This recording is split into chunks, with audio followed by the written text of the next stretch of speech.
ভারতের শিরোপা জয়ে এ বছরের জন্য টি-20 বিশ্বকাপ শেষ হলেও এখনও কিন্তু খেলা শেষ হয়ে যায়নি।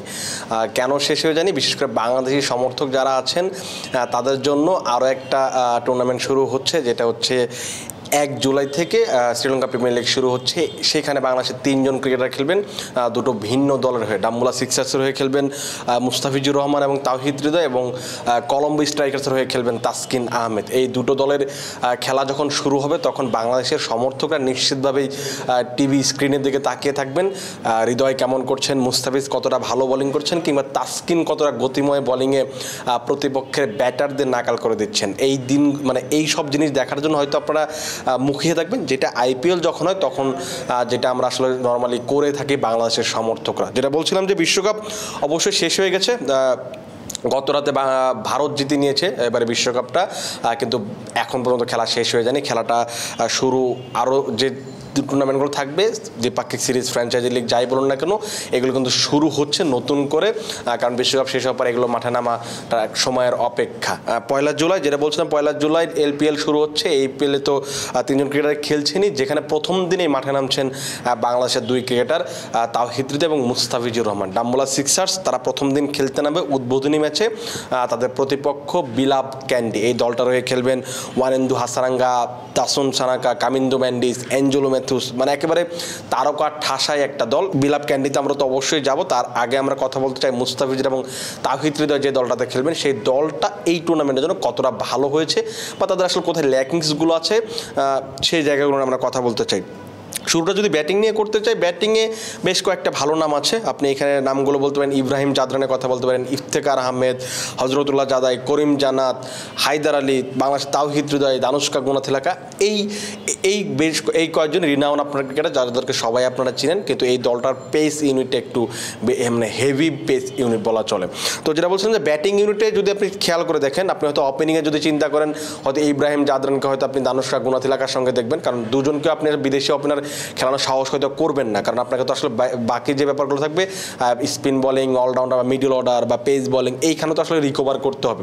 তো আমার কাছে যেটা মনে হয় যে খুব সম্ভবত দানুষ্কা গুনাথিলাকার সঙ্গে আমরা ইব্রাহিম জাদরান অথবা হজরতুল্লাহ জাদাইকে আমরা খেলতে পারি, যেহেতু এই বিশ্বকাপে যে টি-20 বিশ্বকাপটা হলো যেখানে 200-র বেশি রান করেছেন ইব্রাহিম জাদরান, সেই ক্ষেত্রে পারফরমেন্সের ভিত্তিতে বর্তমান ছন্দে ফর্মে তিনি হয়তো এগিয়ে থাকবেন। দানুষ্কা গুনাথিলাকার সঙ্গে হয়তো তাকে আমরা খেলতে দেবো। এখন কথা হচ্ছে যে এই যে একজন বিদেশি চলে গেল, আপনি মুস্তাফিজুর রহমান আছে, মুস্তাফিজুর রহমানকে আমরা হয়তো নিশ্চিতভাবে প্রত্যেকটা ম্যাচে দেখবো, তার মানে 2 জন বিদেশি আপনি খেলাচ্ছেন, এটা কনফার্ম। আর 2 জন বিদেশি তাহলে কারা হবেন? আপনি আপনার দলে যখন ইফতেখার আহমেদের মতো খেলোয়াড় থাকবে তখন আপনি নিশ্চিতভাবে তাকে খেলাতে চাইবেন, কারণ হচ্ছে যে তিনি স্পিনটা করতে পারেন, পাওয়ার হিটিং ব্যাটিংটা করতে পারেন। এলপিএলে তার যে পারফরমেন্স, তিনি এর আগে যে টুর্নামেন্টগুলো খেলেছেন যে ধরনের পারফরমেন্স করেছেন, তাতে তার খেলাটা প্রায় নিশ্চিত। এখন জিনিসটা হচ্ছে যে 4 নম্বরে বিদেশি হিসেবে একাদশে কে থাকবেন, সেখানে বেশ কয়েকটা নাম আছে। আপনি সেখানে বলতে পারেন তাওহিদ হৃদয়ের কথা, হায়দার আলীর কথা, করিম জান্নাতের কথা। করিম জান্নাতকে কিন্তু তারা একেবারে মোটা অঙ্কের একটা টাকাতে কিনেছে, যেহেতু পেস বোলিং অলরাউন্ডার, ব্যাটিংটা খুব ভালো করতে পারেন, জোরসেরও ছক্কা মারতে পারেন, তো তার দিকে একটা নজর অবশ্যই থাকবে। কিন্তু আমার কাছে যেটা মনে হয় যে এইখানে তাওহিদ হৃদয় একটা দিক থেকে এগিয়ে থাকবে, কারণ হচ্ছে যে আপনি যদি ফিনিশিংয়ের কথা বলেন সেক্ষেত্রে আপনি ইফতেখার আহমেদকে দিয়ে আপনি হয়তো এটা ম্যানেজ করে নিতে পারেন। ম্যানেজ করা কেন, ইফতেখার আহমেদ এই জায়গাটাতে মূলত ব্যাটিং করেন, তার মানে আপনাকে 2 জন পাওয়ার হিটার বা 2 জন যদি বলেন ফিনিশারের দরকার পড়ছে না। আপনি এখন মিডল অর্ডারে যদি চিন্তা করেন, তাদের যে ব্যাটিং লাইন আপ আছে সেখানে কিন্তু রিনাউন মিডল অর্ডারে ব্যাটিং করেন, সেখানে নাম হয়তো আপনি বলতে পারেন হায়দার আলীর কথা বলতে পারেন, আর যেখানে আপনি আপনাকে বলতেই হবে তাওহিদ হৃদয়ের কথা। সেক্ষেত্রে হায়দার আলীর তুলনায় হায়দার আলী এই বিশ্বকাপ দলে ছিলেন না, খুব বেশি যে পারফর্ম করছেন লাস্ট কয়েক বছর ধরে সেটাও বলার সুযোগ নেই। বিপিএল ভালো করতে পারেন, পিএসএলও সেভাবে ভালো করতে পারেন লাস্ট খুব মৌসুমে। সেই ক্ষেত্রে আমার কাছে যেটা মনে হয় তাওহিদ হৃদয় নিশ্চিতভাবে এগিয়ে থাকবেন। এইটা হচ্ছে তাদের আমার কাছে যেটা পার্সোনালি মনে হচ্ছে যে তাদের 4 জনের বিদেশি একাদশ। সেক্ষেত্রে মুস্তাফিজুর রহমান এবং তাওহিদ হৃদয় তারা 2 জনই একাদশে থাকবেন খুব সম্ভবত প্রথম ম্যাচে, তাদের যদি কোনো সমস্যা না থাকে, মানে ইনজুরি তো অবশ্যই এখন নেই। যদি এই যে আজকে যেহেতু তারা শ্রীলঙ্কাতে গিয়েছে, তাদের ভ্রমণ ক্লান্তি যদি না থাকে, সেক্ষেত্রে প্রথম ম্যাচে আমরা বাংলাদেশের 2 জন ক্রিকেটারকেই একাদশে খেলতে থাকবো। যেটা বলছিলাম ব্যাটিং নিয়ে তো আলোচনা করলাম, ব্যাটিংয়ে খুব বেশি ভালো অবস্থায় অবস্থায় নেই। এই যে ইব্রাহিম জাদরান, ইফতেখার আহমেদ তারা যদি ভালো করতে না পারেন, তাওহিদ হৃদয় যদি ভালো করতে না পারেন, সেক্ষেত্রে কিন্তু তাদের ব্যাটিংয়ে একটা কলাপস করার সম্ভাবনা আছে। কারণ তাদের যে বাকি যে ব্যাটসম্যানরা আছেন তারা বেশিরভাগই হচ্ছে ঘরোয়া ক্রিকেটে খেলা, এবং শ্রীলঙ্কার কেউ ইয়াং ক্রিকেটার আছেন, তাদের আপনি আসলে এত বেশি রিলায়েবল হতে পারবেন না। আপনি যদি পেস ইউনিটটা দেখেন, এলপিএলের এই মৌসুমে একদম হেভি ওয়েট একটা পেস ইউনিট আপনি বলতে পারেন, যারা কিনা একেবারে বিশ্ব মানের পেসার, তারকা পেসার। আপনি দেখেন দিলশান মাদুসাঙ্গার কথা বলতে পারেন, গত মৌসুমে গত ওয়ানডে বিশ্বকাপে যে পারফরমেন্স করেছিলেন, তারপর তিনি আইপিএলে ডাক পেয়েছিলেন, যদিও ইঞ্জুরির কারণে তিনি খেলতে পারেননি। তারপর আপনি ধরেন নোয়ান থুসারা, তার যে সিলিংয়ে অ্যাকশন, তিনি যে বোলিংটা এই বিশ্বকাপে করেছেন, লাস্ট কয়েক মৌসুম মানে 1-1.5 বছর ধরে তিনি করছেন, বাংলাদেশি তার যে পারফরমেন্স, আপনি যদি লাস্ট ওয়ানডে বিশ্বকাপের কথা বলেন কিংবা মুম্বাই ইন্ডিয়ান্সের তার পারফরমেন্সের কথা বলেন, সব মিলে একেবারে তার যে পেসটা বা তার যে অ্যাঙ্গেলটা সেটা খুব ভালোভাবে কাজে লাগানো যেতে পারে।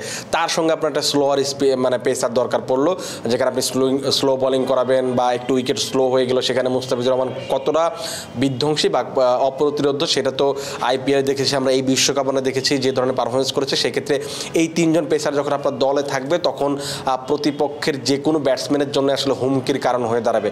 কারণ এদের 3 জনকে খেলাটা একেবারেই সহজ না। 3 জন 3 ধরনের 3 কোয়ালিটির বোলার, তারা যদি সেই পারফরমেন্সটা দিতে পারেন, সেখানে এই দলটা কিন্তু খুব ভালো করতে পারে। আপনি যদি বলেন যে এই 3 জনের বাইরে তাদের পেস ইউনিটটা আসলে কি আছে, তাদের আসলে আপনি কাকে দিয়ে বোলিং করবেন, আপনি নুয়ান্দো ফার্নান্দোর কথা বলতে পারেন।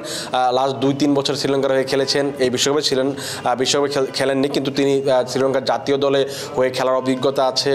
নুয়ান প্রদীপের কথা আপনি বলতে পারেন, সবাই আপনারা তাকে ছিলেন, যদিও একটু বয়স হয়ে গেছে, কিন্তু তারপর আপনি যদি বলেন যে যখন এলপিএল খেলবে, এই ধরনের টুর্নামেন্ট খেলবে, এখানে এক্সপিরিয়েন্স কিন্তু অনেক কিছু ম্যাটার করে।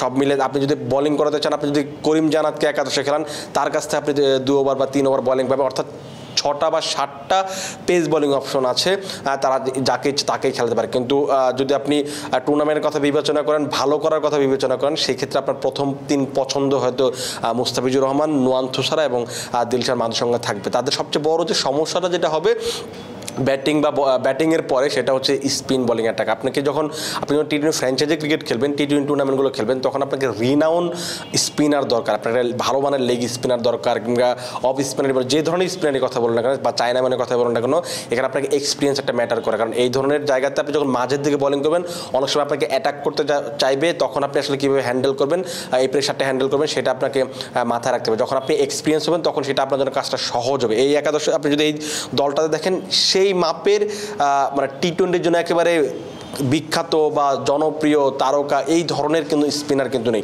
আকিলা ধনঞ্জয়, ইফতেখার আহমেদ, প্রবীণ জয়া বিক্রমা, দুসান হেমন্তকে আমরা লাস্ট 1-1.5 বছরে বেশ কিছু ভালো পারফরমেন্স করতে দেখেছি, কিন্তু তারপরে যখন আপনার দলে যেমন হাসানাঙ্গা যেমন বিলাপ ক্যান্ডিতে খেলছেন, এই মাপের যখন একটা স্পিনার থাকবে, তখন আপনি একটু রিল্যাক্স থাকতে পারবেন, নির্ভর থাকতে পারবেন। সেই দিক থেকে কিন্তু তাদের এই জায়গাটা একটা দুশ্চিন্তা আছে। কারণ আপনি দেখেন আকিলা ধনঞ্জয় বয়স হয়ে গেছে, তারপর আপনি সেই টেস্টের জন্য অনেক বেশি মানে কী বল পরিচিতি ছিল। প্রবীণ জয়া বিক্রমা তাদের টেস্টের জেনুইন স্পিনার, সো সেই ক্ষেত্রে একটা বড় সমস্যা হতে পারে এই জায়গাটাতে। এটা আসলে কীভাবে তারা কাভার আপ করবে, এইটা ম্যাচে যখন তাদের এই পরিস্থিতির সিচুয়েশন ক্রিয়েট হবে, তখন সেটা কীভাবে কাভার আপ করে, সেটা একটা বড় ব্যাপার। এখন কথা হচ্ছে এই মুস্তাফিজুর রহমান এবং তাওহিদ হৃদয় যাদের বিপক্ষে খেলবেন, সেই দলটা কেমন, সেই দলের তারকারা কে কেমন আছেন, কাদের আপনি যখন নামগুলো দেখেন, ওয়ানিন্দু হাসানাঙ্গা, এঞ্জেলো ম্যাথুস, কামিন্দো মেন্ডিস, দুষ্মন্ত চামিরা, আন্দ্রে ফ্লেচার, মোহাম্মদ হারিস, কাসুন রাজিথা, দাসুন সানাকা, রমেশ মেন্ডিস, দিমুত করোনাতে, আপনাকে এটা দেখে এই স্কোয়াডটা দেখার পর আপনার মনে হতে পারে যে